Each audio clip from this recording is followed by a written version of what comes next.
Hey everybody, it's What's Spork again, and today, per usual, I have what is absolutely going to be an insane next however many minutes of talking points. Though today's talking point is probably going to come across as something perhaps more introspective than my last couple of videos. It also just so happens to be a point touched on in the last couple of episodes of Evangelion, so with that being said, I'll actually just say it. What I'm going to try and focus on today is what we classify as ourselves and the implications that come from being too shallow in trying to understand what we are. I suppose that the most common way to introduce this sort of conversation is a common question involved with it, the question being, who are you? Well, no one's going to be particularly surprised when you tell them your name in response to this question. You wouldn't be stretching either to talk a little bit about your interest or characteristics, maybe even some of your friends as well, to really allow the other person to grasp some sort of understanding of who you might be. In this regard, I'm pretty confident that we all agree there are likely countless significant and insignificant features about ourselves we could continue in further describing who we are to another person, even if you sneeze every time you smell a certain flower. I think that in answering this question, we all typically agree we are trying to express certain facts which help another person establish our uniqueness among other people. It also goes to say that we don't even have to convey our appearance, which is another way we might non-verbally distinguish ourselves from other people in this process. So it goes to say that all of these things are characteristics we use to describe ourselves as, but it seems that in reality, none of these things are really individually unique and all are pretty much superficial. Perhaps in this aspect, the only way we get any closer to describing who you actually are is in the unique combination of these factors. But even at this point, it seems that all these observations just seek to establish an identification of you, not anything which is really innate about who you actually are. Even our memories and experiences are held in the context of these things we describe as ourselves and, in many cases, conform to in the desire to hold some sort of identity of who we are. In the case of memory, while they are incredibly important in determining how we react with our current environment, there are more fundamental features of yourself coded into you which will produce some amount of characteristics in common among every possible iteration of your biological form, beyond just appearance, of course. So, if even memory is not fundamental, is what we describe as you a matter of our own interpretation of these factors included as well? After all, there are many individual interpretations of which you or others define as quote-unquote you. For yourself, what you call yourself is likely the combination of your physical features, memory, and intellectual inclinations. This version of yourself is either simultaneously the most accurate or inaccurate depiction of yourself. This is because if these qualities that you perceive as being yourself are truly yourself, even the aspects you don't show to others are known at least to you. However, if who we are is more integral than this, then all of this information is surface level, and the more of it you have, the more of a truly distorted image you have of who you actually are. Then there is a version of you that exists in the mind of every other organic form. No matter how much or little information they hold of you, their own unique inclinations lead them to having a completely unique view of who you are as an individual, different from anyone else, including you. While I certainly see the likely attractive prospect of believing in yourself to have the most accurate depiction of who you are, nothing about who I am really seems to derive from anything other than everything else.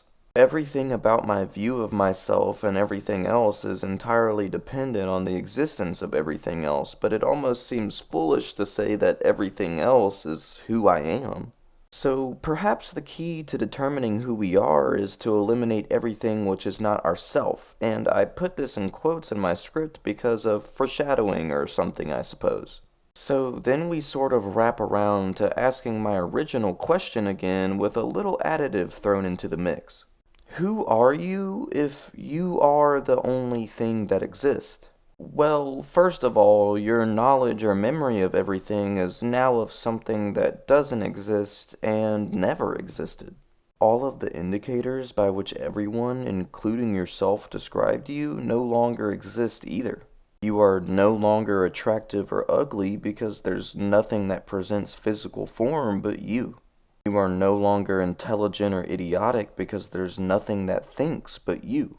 You are no longer kind or cruel because there's nothing by which to judge your actions or emotions but you.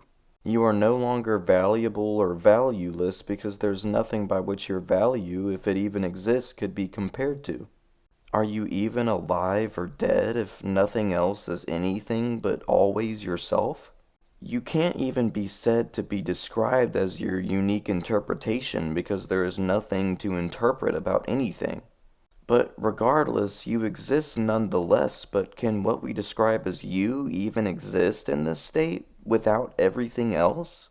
Is what we classify as you in its most base form whatever incomprehensible medium of existence unique to ourselves that persists to be when everything else doesn't?